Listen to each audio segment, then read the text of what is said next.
Halo kultivator junior, selamat datang di dunia novel. Mari kita lanjutkan kultivasi berikutnya di Martial God Asura. Bab 6619, Kampanye Melawan Istana Suci Tujuh Alam.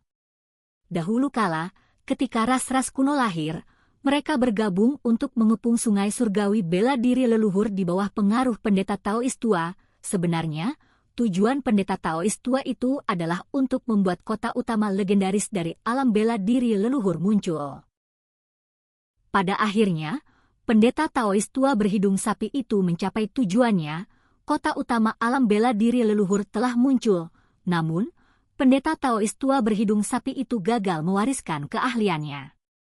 Namun, jelas juga bahwa tradisi ini lebih cenderung diwariskan kepada generasi muda. Dia sangat yakin bahwa muridnya, Chu Feng, dapat mewarisi warisan sekte alam bela diri leluhur. Maka, pendeta Taois tua berhidung sapi itu melangkah ke sungai surgawi ke-9. Ketika kota utama alam bela diri leluhur muncul, Istana Suci Tujuh Alam tentu saja tidak akan membiarkannya begitu saja.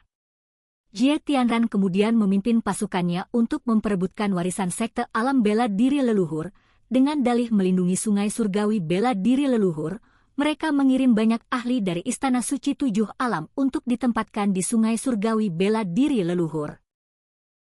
Sejak saat itu, situasi di sungai surgawi bela diri leluhur berubah drastis. Kedatangan Istana Suci Tujuh Alam tidak membuat sungai surgawi bela diri leluhur menjadi lebih baik. Sebaliknya, semua kekuatan di sungai surgawi bela diri leluhur hidup di bawah bayangannya. Ada juga perasaan tidak berdaya, seolah-olah tanah air sendiri dikendalikan oleh orang lain. Namun, situasi ini berubah setelah Chu Feng menyatakan perang terhadap Istana Suci Tujuh Alam. Klan Naga Totem, penguasa tertinggi Sungai Surgawi Totem, dan beberapa tokoh perkasa dengan kekuatan luar biasa yang belum pernah didengar sebelumnya oleh penduduk Sungai Surgawi bela diri leluhur, muncul. Mereka mengibarkan panji aliansi klan Chu dan mulai menyerang Istana Suci Tujuh Alam, menempatkan diri mereka di berbagai wilayah Sungai Surgawi bela diri leluhur.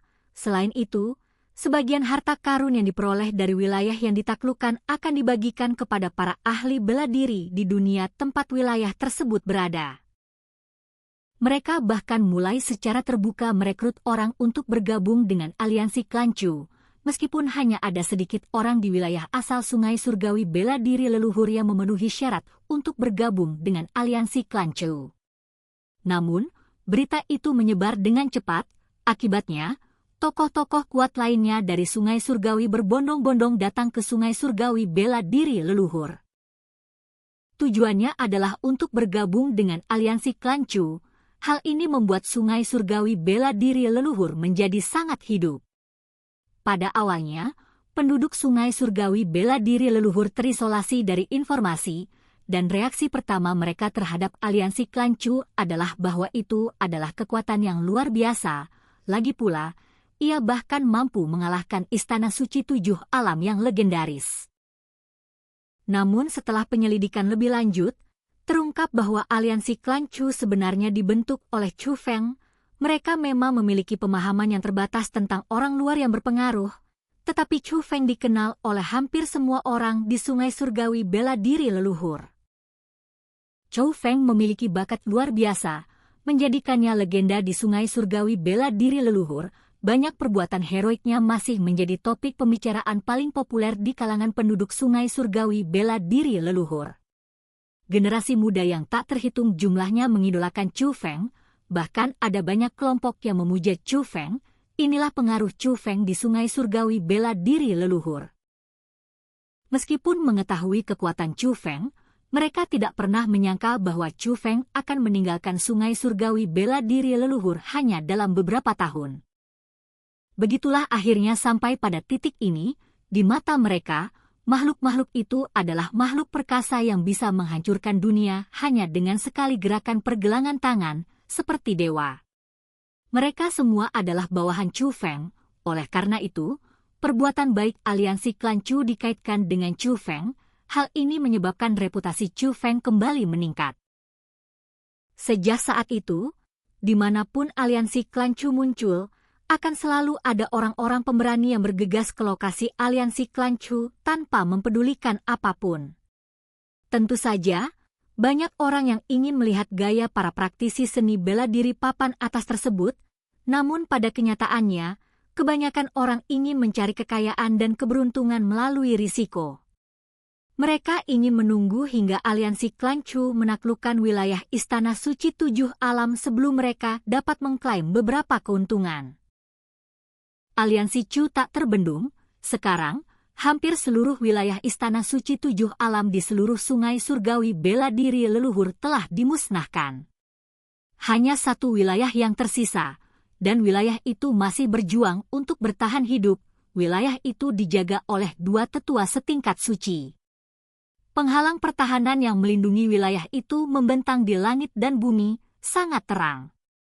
Saat itu tengah malam yang gelap gulita, dan penghalang pertahanan, seperti bulan yang terang di langit, jatuh ke bumi. Dunia, yang seharusnya ditelan kegelapan, diterangi seterang siang hari, meskipun orang sering mencari kekayaan dan keberuntungan melalui bahaya, mereka tidak sekuat individu-individu yang tangguh. Oleh karena itu, hampir tidak ada seorang pun yang berani mendekat.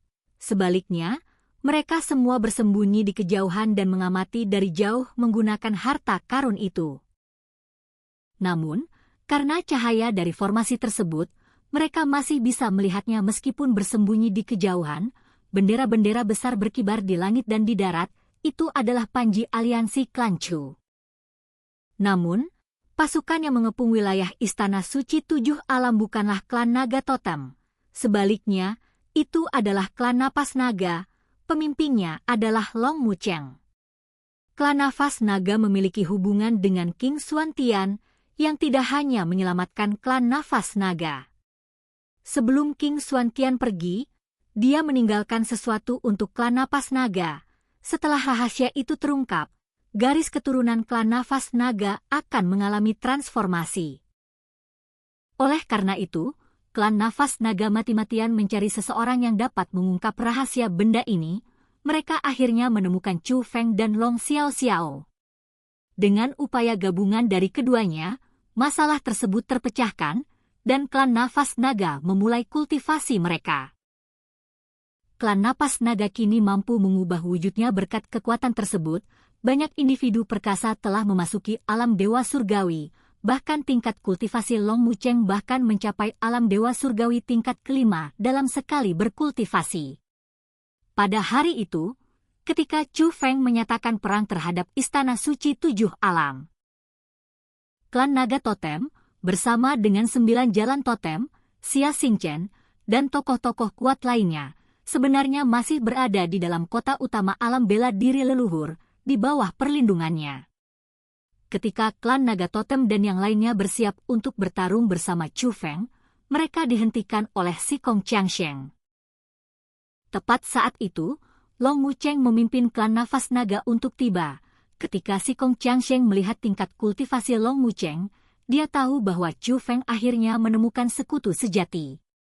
Hal ini memungkinkan klan Naga Totem dan makhluk-makhluk kuat lainnya untuk dilepaskan, menciptakan situasi di mana aliansi klan Chu menantang Istana Suci Tujuh Alam. Alasan mengapa aliansi klan Chu mampu menjadi tak terkalahkan adalah karena klan Napas Naga merupakan kekuatan utama. Namun, klan Napas Naga juga mengalami kesulitan saat menghadapi wilayah ini. Kedua tetua tingkat suci itu juga memiliki tingkat kultivasi spiritualis roh dunia naga langit tingkat kelima. Mereka pernah bertarung melawan Long Mucheng sebelumnya, justru karena mereka bukan tandingan Long Mucheng, mereka bersembunyi di dalam formasi tersebut. Namun, bahkan Long Mucheng pun kesulitan menembus formasi pertahanan ini. Untuk menghancurkan formasi ini, Long Mucheng mengerahkan seluruh klan Nafas Naga dan menghabiskan banyak waktu untuk membangun formasi garis keturunan. Dengan raungan naga yang menggema, bumi bergetar, dan sesosok naga emas raksasa muncul dari tanah, seluruh dunia bermandikan cahaya keemasan. Apa itu? Bahkan para penonton dari kejauhan pun dapat melihat dengan jelas penampakan naga emas itu, dan langsung tercengang serta sangat terkejut. Karena hantu naga emas itu sangat besar sehingga mereka tidak dapat melihat wujudnya secara keseluruhan dalam pandangan mereka, seolah-olah seluruh dunia diselimuti oleh hantu naga emas itu. Memang benar demikian, hantu naga emas itu adalah teknik rahasia dari klan Napas Naga.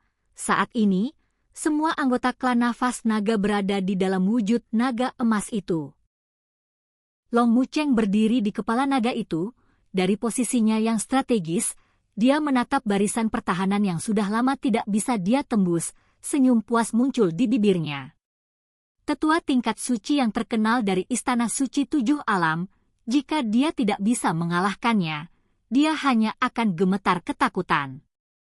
Tapi sekarang, kau mungkin bahkan tidak punya kesempatan untuk bersembunyi lagi, sekelompok preman pengecut yang memangsa yang lemah. Bersiaplah untuk mati, Long Mucheng membuat segel tangan, dan hantu naga emas itu membuka mulutnya lebar-lebar. Bum bum bum! Sesaat kemudian, semburan napas naga yang dahsyat meletus, seketika menciptakan riak-riak, susunan penyegelan yang dulunya tak dapat dihancurkan itu mulai berputar dengan hebat, dan retakan segera muncul, menyebar ke seluruh susunan tersebut. Kultivator Junior, sudah saatnya kita akhiri kultivasi saat ini. Kita akan lanjutkan kultivasi Martial God Asura berikutnya di dunia novel.